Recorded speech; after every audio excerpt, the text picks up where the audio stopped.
Over the past 20 years, we have seen an emergence in popular discussions and explorations of Afrofuturism.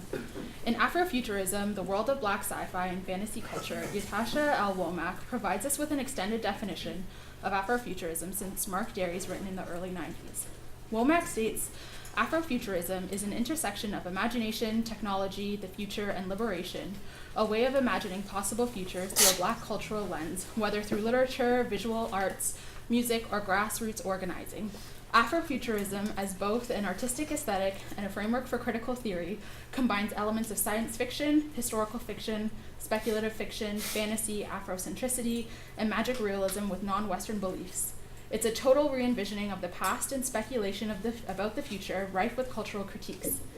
It is a form of cultural production that works both within and without the Academy, and is clearly demonstrated in the work of Sun Ra, Herbie Hancock, Grace Jones, Deltron 3030, Lee Scratch Perry, and comics by artists like John Jennings.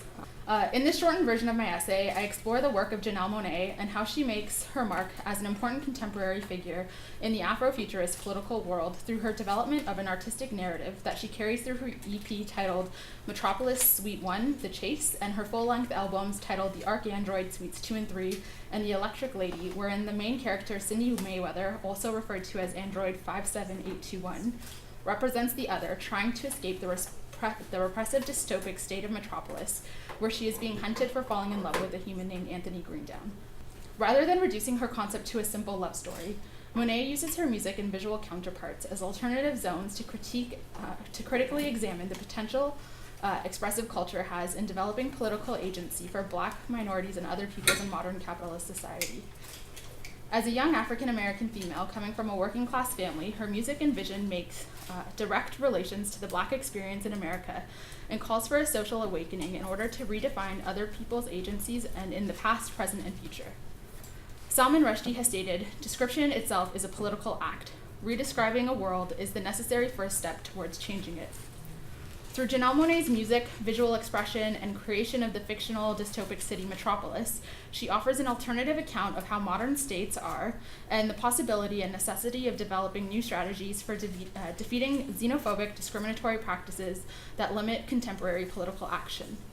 Monáe's music develops what I call outer-national relationships for listeners, as she is able to metaphorically transport her listeners to this futuristic other world, focused on the experiences in the city Metropolis, where the listener feels and experiences the struggles of Cindy Mayweather and connects those experiences and lessons to their own realities in the present on Earth.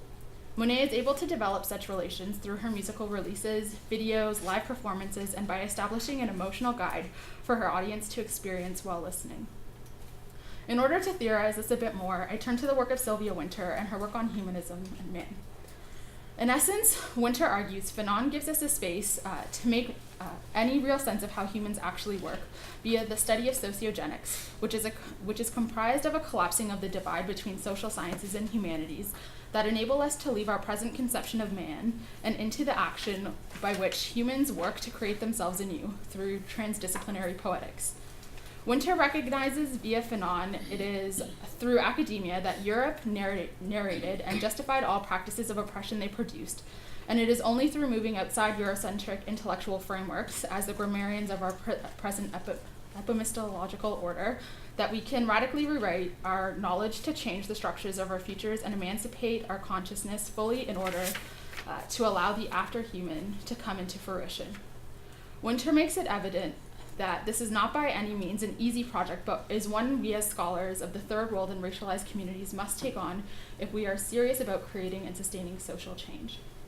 Based on Wynter's call to go beyond into the new mode of being human, this paper argues that in our contemporary moment, Afrofuturism can potentially be understood as the beginnings of a radical poetic movement that transcends the limitations of what Eurocentric thoughts of humanism impose on Blacks and third world persons.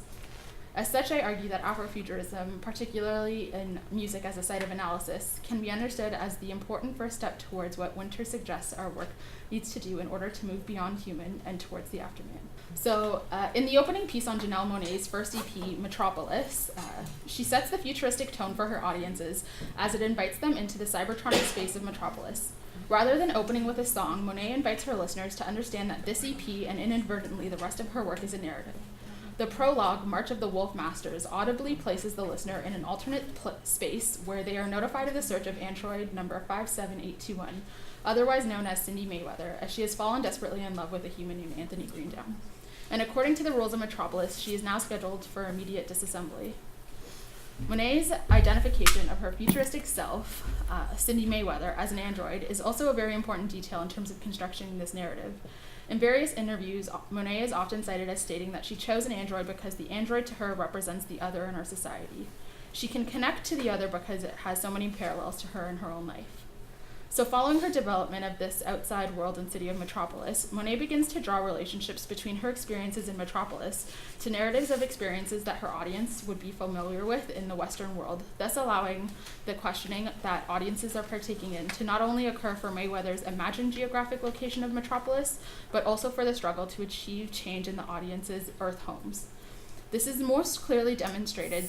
lyrically and visually in the song Many Moons, where Mayweather/Monet puts forth her strongest effort to express her purpose in both Metropolis and on Earth, and ultimately develops an alliance with her listeners to revolutionize your and her lives and find a way out. For the first time, the audience gains a visual access to Metropolis in the emotion picture of the song Many Moons. The video begins by introducing the viewer to the Metropolis Android auction, wherein the assumed elite of Metropolis, ranging from crime lords to police, come to purchase androids for their personal uses from the auction's organizers. As the auction takes place, we see Cindy Mayweather take the stage as the performer of the evening with her band dressed in black and white, and despite the highly energetic performance and lighthearted instrumental packed with futuristic sounds similar to Violent Star's Happy Hunting, the lyrical content of Many Moons suggests that Mayweather, like these androids being auctioned off, is oppressed. The auctioning of the androids in the video can be read as an allusion to trafficking of other minority bodies on Earth. And paired with this refrain and chorus, which are sung in a macabre voice, direct the listener to begin drawing parallels between the dystopic state of Metropolis and historical events in the world's history that are very similar. Ultimately, by simultaneously looking back and forward, this song reflects a construction of time as a pendulum, moving in patterns of recurrence that represent inseparability among the past, present, and future, thus warning the listener to challenge the perceptions of progress that they have assumed take place as a result of time passing on Earth, and that the tragedies of the past are more than likely to happen in the future, unless those of us who have been subjected to forms of displacement and othering break these disciplining systems of discrimination and emerge as a new alliance for challenging how modern states operate. This desire is best illustrated lyrically and visually during the cybernetic chant down, where in a medium close shot of Monet's face is overlaid with translucent images from the civil rights movement and other struggles that have occurred on Earth, creating a visual outer national connection for minority and other listeners between Metropolis and Earth by suggesting that their struggles and Mayweather's and those of us on Earth are not very different. As Mayweather continues the chant down with phrases like outcast, weirdo, stepchild, freak show, black girl, bad hair, broad nose, cold stare, and continues on, she appears to be empowered through the words and evokes them through dance moves that display the fact that for her and her listeners alike, experiencing music, of music making and music listening, is best understood as an experience of this self in process. Simon Firth notes that music as an aesthetic practice articulates in itself an understanding of both group relations and individuality, on the basis of which ethical codes and social ideologies are understood. For Mayweather and her outer national listeners on planet Earth, music and movement is what binds them together to understand that their experiences of discrimination and displacement need to be voiced and challenged. Following Monet's introductory tracks to who Cindy Mayweather is and what Metropolis is like, Monet continues what she started in the song Many Moons by using her Metropolis counterpart Mayweather to build what